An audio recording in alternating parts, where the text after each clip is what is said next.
ഒരു കാട്ടിൽ ഒരു ആൽമരത്തിന് താഴെ മിൻകി കൊക്കിന്റെയും ടോണി കൊക്കിന്റെയും വീടുണ്ടായിരുന്നു. രണ്ടുപേരും തമ്മിൽ ഒരുപാട് സ്നേഹിച്ചിരുന്നു.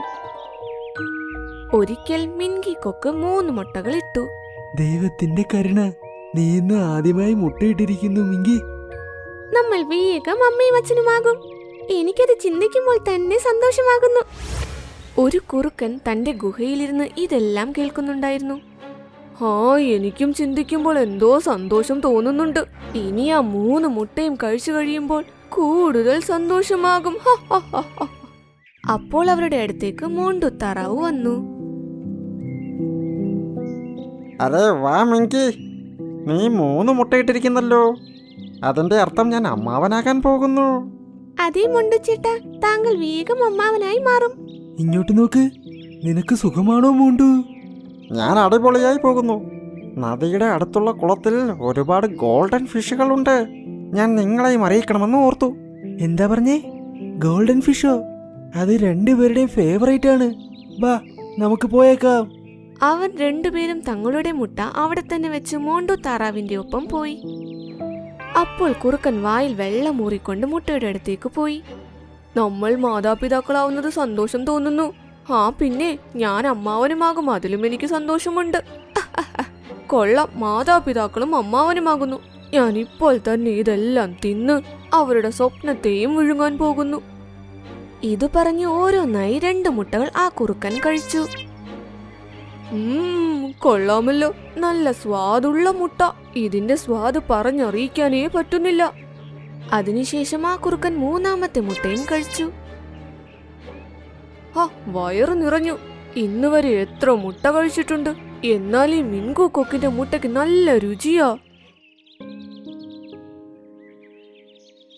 കുറച്ചു കഴിഞ്ഞ് മിൻകിക്കൊക്കും ടോണിക്കൊക്കും തിരിച്ചു വന്നപ്പോൾ കൂട് കാലിയായിരിക്കുന്നു. അയ്യോ, ഇതെന്താ? എന്റെ മുട്ട ആരാ എടുത്തത്? ഏതോ ദുഷ്ടമൃഗം നമ്മുടെ മുട്ട കൊണ്ടുപോയി. മിൻകുവിന് ഇത് കണ്ട് വിഷമമായി. ടോണിയും തല താഴ്ത്തി നിന്നു. എന്നാൽ ദൂരെ നിന്ന കുറുക്കൻ ഒരുപാട് സന്തോഷമായി കാണപ്പെട്ടു. ആ ദിവസം രാത്രി അവർ കുറുക്കമേ വന്നില്ല. അങ്ങനെ നേരവും വെളുത്തു. വാ മിങ്കി, ഭക്ഷണം എടുക്കാൻ വേണ്ടി പോകാം. അത് കഴിഞ്ഞ് നീ വീണ്ടും മുട്ടയിട്. എത്ര നേരം വിഷമിച്ചിരിക്കും? മുട്ടയിട്ട് കഴിഞ്ഞ് പിന്നെയും ആരെങ്കിലും അത് തിന്നാലോ? പിന്നെ നിങ്ങൾ എന്നെ എങ്ങനെ സമാധാനിപ്പിക്കും? ഇത് കേട്ട് ടോണി എന്തോ ചിന്തിച്ചു. അവൻ അടുത്തുകിടന്ന കല്ലുകളിൽ നിന്നും ഒരു വെളുത്ത കല്ല് തന്നെ നോക്കിയെടുത്തു.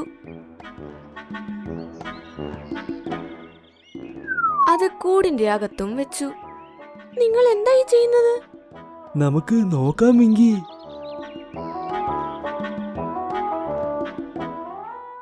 അവൻ പിന്നെയും പോയി ഒരു വെളുത്ത കല്ലും കൂടി എടുത്തുകൊണ്ടുവന്നു. അതും ആ കൂടിന്റെ അകത്ത് വെച്ചു. ഈ 2 കല്ലും കാണാൻ മുട്ട പോലെ തന്നെയുണ്ട്. നമുക്ക് ഇതിലൂടെ മനസ്സിലാക്കാം നമ്മുടെ മുട്ട ആരാണ് മോഷ്ടിക്കുന്നതെന്ന്. ശരി, നോക്കാം എന്താ പറ്റുന്നതെന്ന്. അവർ രണ്ടുപേരും മുൻപോട്ട് നടന്ന് കുറെ ദൂരെ നിന്ന് ഒരു മരത്തിന്റെ പുറകിൽ ഒളിച്ചു നിന്ന് നോക്കിക്കൊണ്ടിരുന്നു. ആ സമയം കുറുക്കൻ ഉറക്കം എഴുന്നേറ്റിരുന്നു. Good morning everyone. ഇവിടെ അതിന് ആരുമില്ലല്ലോ. ആർക്ക് ഗുഡ് മോർണിംഗ് പറയാനാ? ഇത് പറഞ്ഞ് അതിന്റെ നോട്ടം നേരെ മുട്ടയിലേക്ക് തന്നെ പോയി. അതിന്റെ മുഖവും തെളിഞ്ഞു. അത് ഓടി അവിടേക്ക് വന്നു.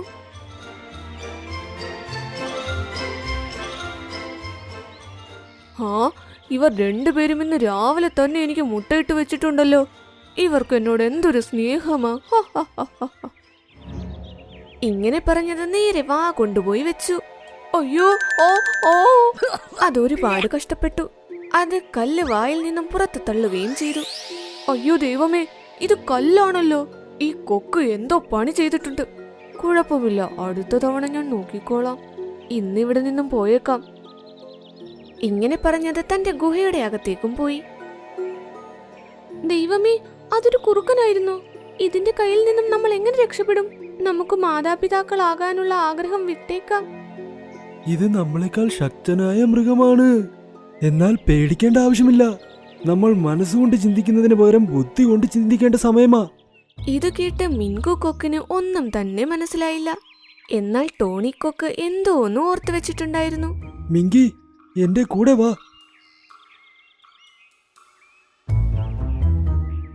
മിൻകിക്കൊക്ക് ടോണിക്കൊക്കിന്റെ ഒപ്പം ഒരു ഗുഹയുടെ അടുത്തേക്ക് പോയി. അവിടെ ഒരു സിംഹവും ഇരിപ്പുണ്ടായിരുന്നു.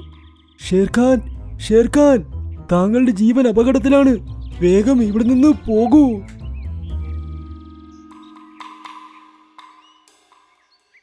നീ എന്തായി പറയുന്നത്? എന്റെ ജീവൻ ആര് കാരണമാണ് ആപത്തിലുള്ളത്? ഒരു ക്രൂരനായ കുറുക്കൻ ഇവിടെ ഉണ്ട്. അവൻ ഇതുവരെ ഒരുപാട് മൃഗങ്ങളെ കൊന്നിട്ടുണ്ട്. അത് ഇപ്പോൾ പറയുവാ ഷേർഖാനെ അവന്റെ ഗുഹയ്ക്കകത്ത് കയറി കൊല്ലുമെന്ന്. ഒരു കുറുക്കൻ?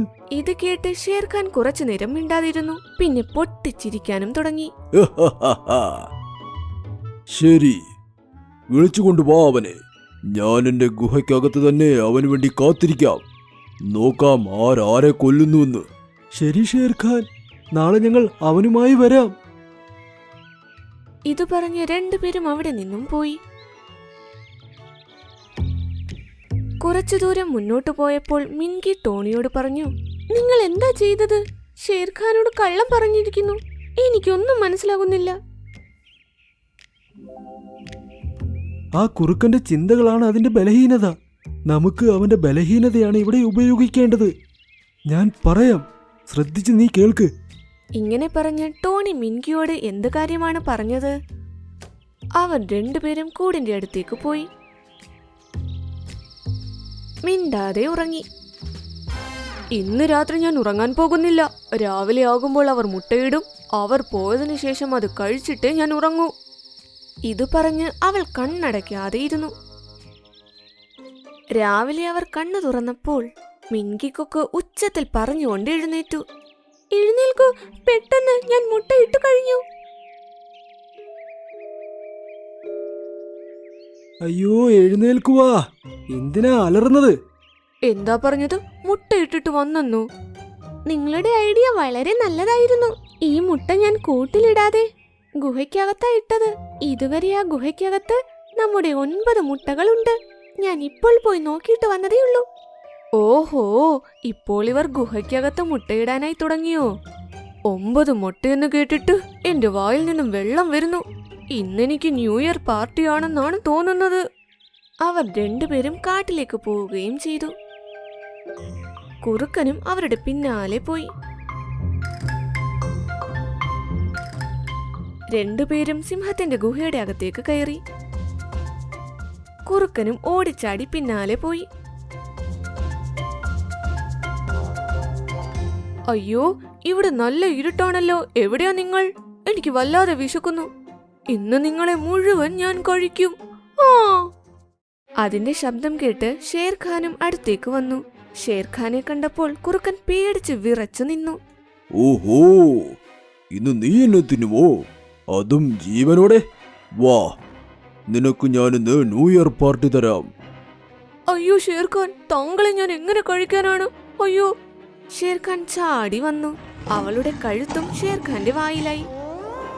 ഇത് കണ്ട് മിൻകിക്കും ടോണിക്കും ആശ്വാസം ലഭിച്ചു. അവർ തങ്ങളുടെ കൂട്ടിലേക്ക് തിരിച്ചുവന്ന്